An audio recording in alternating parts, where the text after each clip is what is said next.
Mitsubishi Mirage 2018 installed 9 inches Android head unit with 360 camera. Ito yung ating front. Side camera.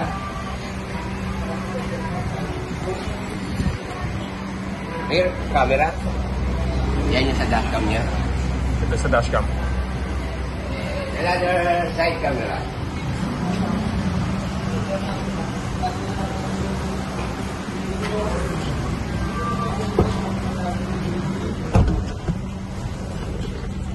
GB RAM, 64 GB ROM, 9 inches Android head unit with 360 camera. Ito po yung ating Android head unit. Ayan po, naka mirror link po yan, naka CarPlay po sa customer natin. So, asin natin muna yung CarPlay, demo po natin. Okay. Ito po yung mga apps niya. May YouTube, may Waze, Spotify. Meron din siya Google Play Store, Google at saka Netflix. Marami pa po iba. Meron tayong Google Assist. Working po yung ating steering wheel. Ito, kasi may steering wheel siya yan. Good.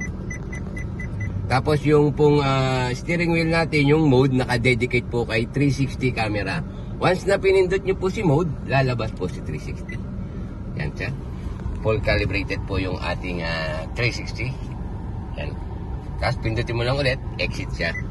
So, yung auto trigger natin tinatawag sa 360 camera ay 20 kph pababa.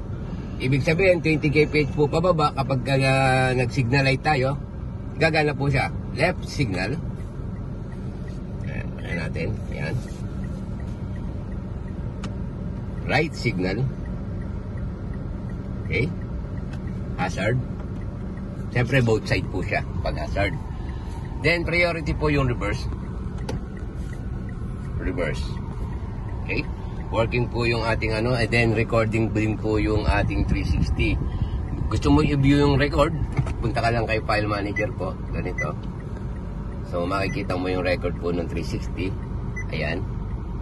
Ayan po yung mga na-record na po natin. Ayan. Recording po yung 360 natin. Meron din po tayong SIM card. Ayan. Good. 4 GB RAM, 64 GB ROM, 9 inches Android head unit with 360 camera.